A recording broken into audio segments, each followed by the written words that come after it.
Hello dear are, this is Chandrabhan Prasad और Dalit note power पर आपका एक बार फिर से स्वागत है। मैं हूं कोल्हू खोर गांव में जो आजमगढ़ के पूरब हिस्से में पड़ता है, जहानागंज बाजार के पास। और मेरे गेस्ट हैं राम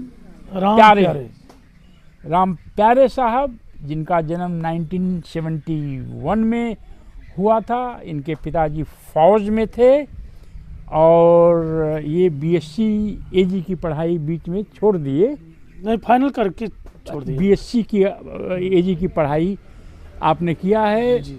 आप पूर्व प्रधान हैं इस विशाल गांव के, और आप जो है ब्लॉक प्रमुख का इलेक्शन मात्र 2 वोट से हार गए थे। आप बहुत ही देश क्षेत्र के दमदार दलित नेता हैं और आप पासी समाज से बिलोंग करते हैं। जी सर। राम प्यारे सर, आपका स्वागत है। आपका काफ़ी नाम सुना है हमने। जी। आप अपने बचपन की कोई एक स्टोरी बताइए जो खास महत्व रखती हो आपके जीवन में। जी देखिए सर, हमने जब तक शिक्षा ग्रहण किया, मैं राजनीति से बहुत दूर रहना पसंद किया। मैं सोचता था कि जो है कि आने वाले समय में कम से कम जो है ब्लॉक का वीडियो जैसे अधिकारी पोस्ट पर पहुंचूं।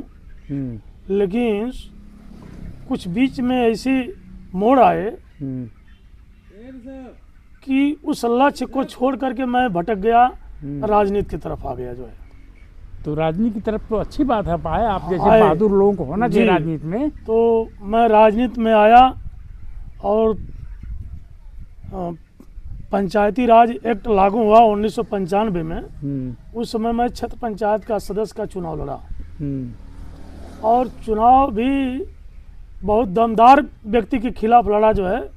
वह बहुचर्चित नेता थे जिनका नाम था दीपचंद विशारद। उनका मैं अपने ग्राम सभा में जमानत जब्त कर दिया जो है। अच्छा, मतलब मैं 900 कुछ वोट पाया करके और उनको 125 वोट दीपचंद विशारद जी पाए थे और 900 कुछ वोट पा करके मैं विजयी घोषित हुआ। और फिर पुनः जो है कि जनता ब्लॉक के लोग जो है मतलब आह्वान करना शुरू हो गए किए कि आज जब इतने बड़े नेता को हरा सकते हैं तो आप ब्लॉक प्रमुखी का चुनाव चलिए, मैदान में लड़िए। मैं फिर जो है कि पुनः जो है ब्लॉक प्रमुख के लिए दावेदारी अपना पेश किया और कुछ अपने ही समाज के त्रुटियों के चलते मैं 2 वोट से जो है ब्लॉक प्रमुखी का चुनाव 95-96 में हार गया। तो आप ये बताइए, आपके बचपन में जी जो यहाँ की सामंतवादी ताकतें हैं, जी जातियाँ हैं, जी जी उनका जो दबदबा था आज के दिन कितना % कम हो गया है? आज तो पहले का जो दबदबा था जो है, पहले बचपना में हम लोग देखते थे कि जब गांव में क्षत्रिय समाज के लोग या और ब्राह्मण समाज के लोग या भूमिहार समाज के लोग जब आते थे गाँव में किसी काम से घूमने फिरने के लिए, तो देखे हमारे पहले पूर्वज जो बाप दादा थे जो है वह चारपाई छोड़ करके उठ जाते थे। अच्छा, उठ जाते थे और वो बैठते थे, उनको सेवा सत्कार के लिए पानी दाना पूछते थे, लेकिन वो करते नहीं थे क्योंकि हम लोग एक दलित समाज से बिलोंग करते थे। मतलब उनको कुछ ऑफर करते थे, हाँ गुड़ है, हाँ, खाना है, पानी के लिए है। लेकिन लोग नहीं करते थे। वो क्या कहते क्या थे? हाँ, कहते क्या थे जो है कि अरे आप लोग जो है कि दलित समाज के हो, आप लोगों के का हम लोग छुआ हुआ खाना खाएंगे और बनाया हुआ खाना खाएंगे तो फिर क्षत्रिय और दलित के बीच में रही क्या जाएगा, ऐसा कहते थे। ऐसा कहते थे। लेकिन आज जो है हाँ। आज का जो दिशा है, आज का जो प्रवेश है, हम शिक्षा के माध्यम से या जैसे भी हम इतना जागरूक हुए अपने बच्चों को पढ़ाए लिखाए, अपने पढ़े लिखे, और जब पढ़ने लिखने और शिक्षा ग्रहण करने के बाद इतना परिवर्तन हुआ कि आज वह अपने भी कार्यक्रम में हमको बुला करके सम्मानपूर्वक बैठाते हैं, और जो है कि हमारा जो भी सेवा सत्कार आदर सम्मान करना होता है वो करते हैं। अगर आपके घर एक पार्टी है या कोई शादी है, हाँ हाँ आप बाबू साहब लोगों को इनवाइट करेंगे, जी जी जी। तो आपके घर आकर आपका मिठाई पानी पिएंगे, खाना खाएंगे? हमारा जो है कि सर जो है हमारे घर में, हमारे परिवार में 80% हमारे जो रिलेटेड जो है कि मतलब न्योता हकारी करने वाले लोग हैं, वह जो है क्षत्रिय समाज से हैं, ब्राह्मण समाज से हैं, भूमिहार समाज से हैं, यादव समाज से हैं, चौहान समाज से हैं, कोयरी समाज से हैं। हाँ, मतलब हमारे दरवाजे कोई ऐसी जात नहीं है जो ना आती हो, और सारे लोगों के लिए एक समान सबकी व्यवस्था जो है मैं देता हूँ। तो पहले ज़माने में और अब में बहुत अंतर आ गया। हाँ, बहुत अंतर आ गया। पर बहुत सारे लोग ये कहते हैं कि कोई खास चेंज नहीं हुआ इंडिया में। ऐसे लोगों को क्या कहेंगे आप? देखिए, खास चेंजिंग करने के लिए जो परिवार तत्पर हुई वो तो अपने आप को चेंज कर ली, और जो तत्पर नहीं हुई वह जहाँ के तहाँ पड़े हुए हैं। कितने लोग ऐसे? अब जैसे क्या है कि हमारी मजदूरी 500 रुपया है, हम कोई काम करते हैं तो हमारी मजदूरी 500 रुपया है, और 500 रुपया में हम 400 रुपया का दारू पी जाएं, मीट मछली खा जाएं, और 100 रुपया परिवार में लेकर आएं, तो उससे हमारी परिवार का तो प्रोग्रेस होगा नहीं। इस तरह के कितने लोग होंगे? इस तरह के कम से कम जो है 35 से 40% है आज के डेट में, जो खा पी के पैसा खत्म कर देते हैं। हाँ, बच्चों की, आपके जो बच्चे पढ़ रहे हैं, जी जी, वो उनका क्या फ्यूचर देखते हैं? अब देखिए सर, मैंने तो शिक्षा छोड़ करके मेरा जो सपना था कि मैं किसी दिन अधिकारी बनूंगा, वह मेरा सपना जो है मेरी कुछ त्रुटियों के चलते मैं राजनीति की तरफ भटक गया, और जिसके चलते अपने लक्ष्य को प्राप्त नहीं कर पाया। तो मेरा जब तक मेरे बच्चे छोटे थे तब तक मैं राजनीति में जो है पूरा अपना योगदान देता रहा। जब मैं देखा कि मेरा कोई बैकिंग पावर नहीं है जो मेरा मदद कर सके राजनीति में, तो फिर मैंने अपने पुनः जो है कि एग्रीकल्चर से पढ़ा था और नए ढंग से मैं अपना खेती शुरू किया। अच्छा। खेती शुरू किया, और खेती से जो है कि पैसा निकाल करके मैं बच्चों को इलाहाबाद यूनिवर्सिटी कैंपस से जो है कि MSc और MA करवाया। अरे वाह, ये तो बहुत अच्छी बात है। और एक लड़का जो है कि MA करके अभी भी इलाहाबाद में तैयारी कर रहा है, और उसके बाद दूसरी बच्ची आती है, बच्ची को इलाहाबाद यूनिवर्सिटी से MSc करवाया, और वह B.Ed की आज जो है कि ज्योति निकेतन में PGT प्रवक्ता पर नियुक्त है। वाह, बधाई हो। अच्छा, ये ICSE बोर्ड में। ओके, ग्रेट जी।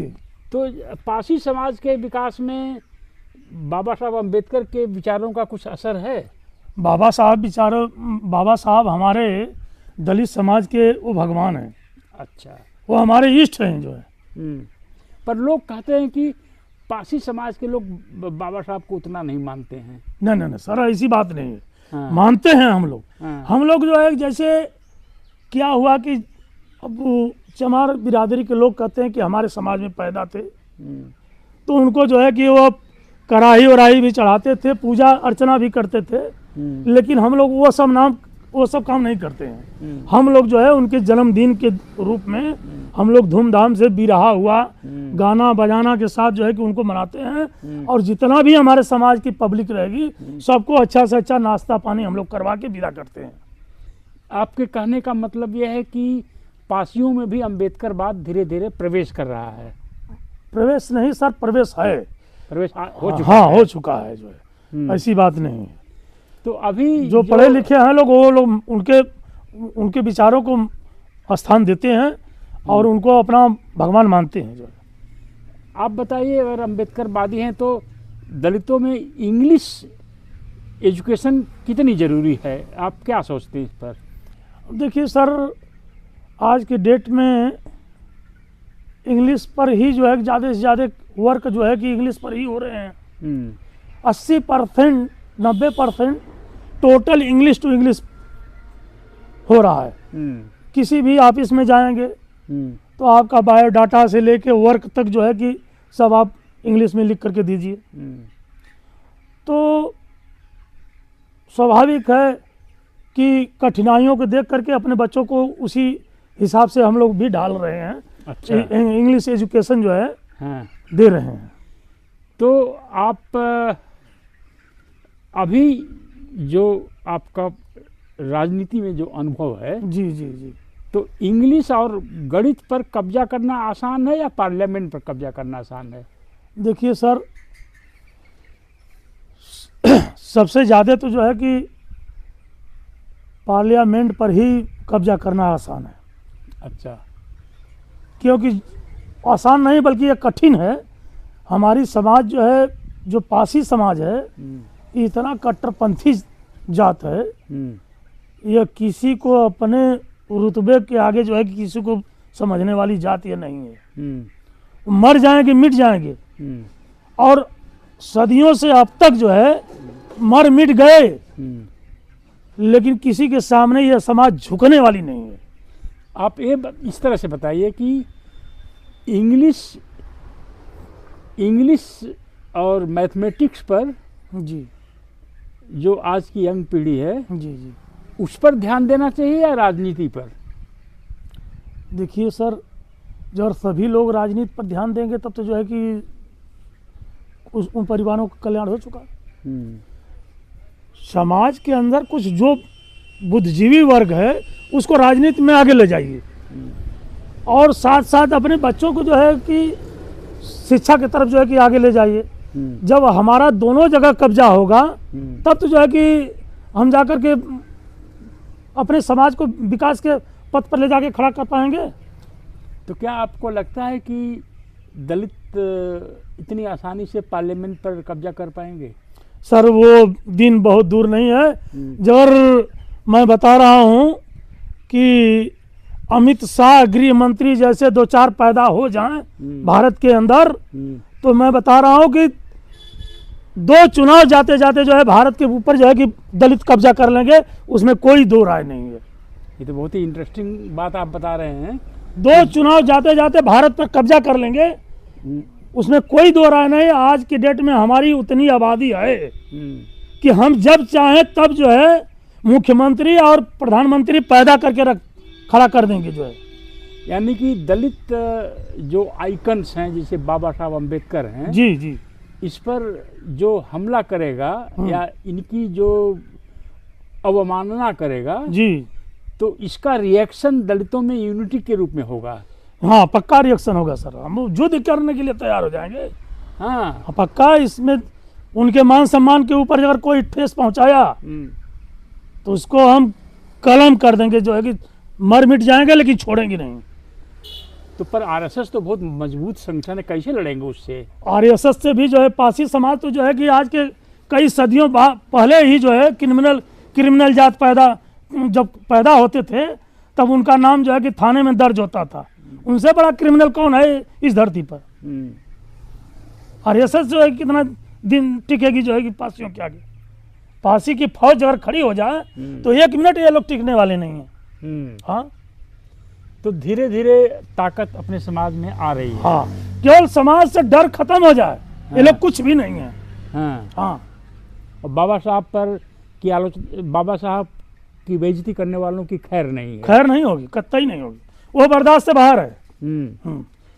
अगर मान लीजिए हमको जरा बुद्धिजीवी हैं, पढ़े लिखे हैं, ज़्यादा होशियार बनते हैं, 2 झापड़ मार देंगे हम बर्दाश्त कर लेंगे। लेकिन जो हमारे भगवान जो हमारे इष्ट के ऊपर अंगुली उठाएगा उसका सर कलम कर देंगे, छोड़ेंगे नहीं।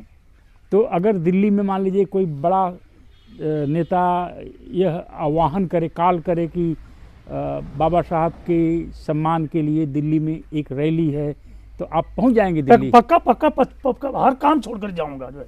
कितने लोगों को लेकर जाएंगे? जितने हमारे लोग जो बुद्धिजीवी हैं, जो तेज तर्राक जो युवा साथी हैं वो तो एकदम मूवमेंट कर जाएंगे, मार्च कर जाएंगे तुरंत दिल्ली के लिए। हाँ हाँ मूवमेंट कर जाएंगे। तो इसका मतलब ये है कि जो अमित शाह जी ने जो बाबा साहब का मजाक उड़ाया जी, या उनको आज नहीं तो कल महंगा पड़ेगा। महंगा पड़ जाएगा, पक्का महंगा पड़ेगा।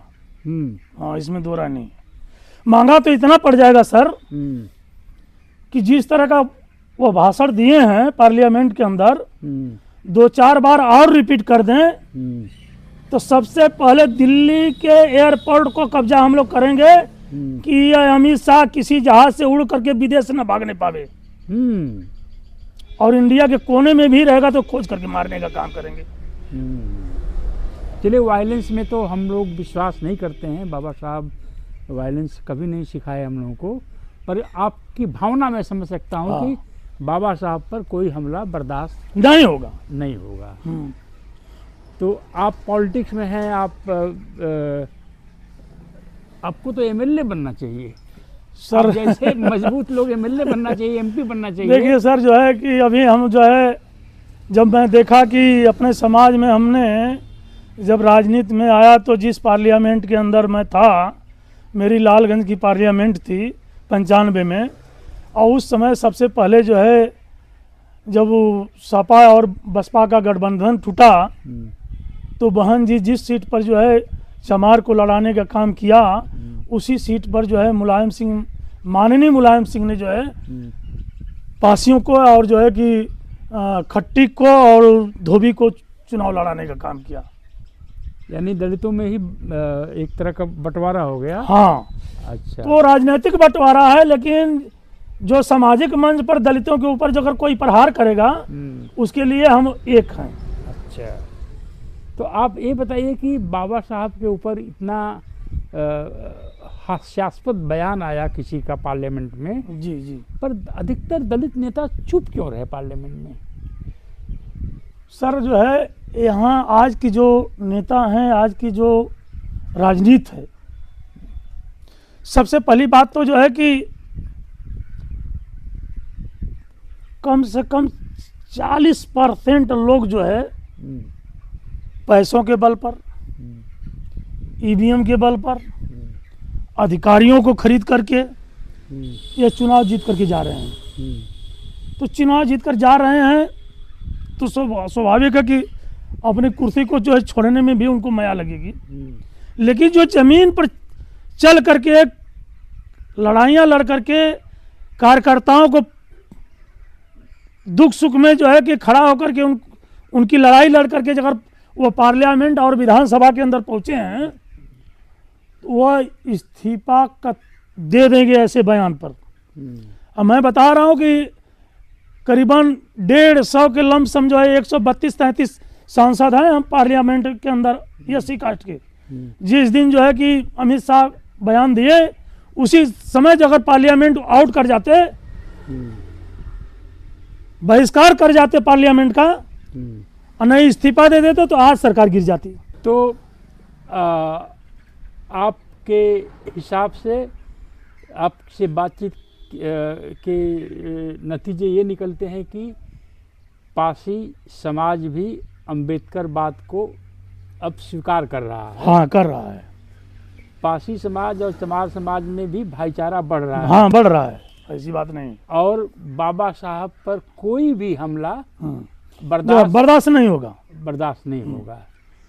तो शिक्षा पर आपने बच्चों को अच्छी शिक्षा के लिए इलाहाबाद भेजा। जी जी। और बाकी लोगों के बच्चे भी शिक्षा की तरफ जाएं, इंग्लिश पढ़ें, फिजिक्स पढ़ें, मैथमेटिक्स पढ़ें और भी साइंसेज हैं पढ़ें। और मेरी ये इच्छा है कि आप जल्दी से एमएलए बने, क्योंकि आप जैसे लोगों को असेंबली और पार्लियामेंट में पहुंचना चाहिए। जी जी। मेरे प्रिय दर्शकों, ये बहुत ही इंटरेस्टिंग वार्तालाप रही। ये बहुत ही जुझारू नेता हैं इस क्षेत्र में, जहाँ भी जाइए इनके बारे में लोग बातें करते हैं। अगर किसी दलित उभरते हुए नेता की बात की जब मैं करता हूँ तो अगर आपको ये वीडियो अच्छी लगी तो आप इसको फॉरवर्ड करिए, शेयर करिए, सब्सक्राइब करिए, सपोर्ट करिए। जय भीम, जय भारत। थैंक यू साहब। जय।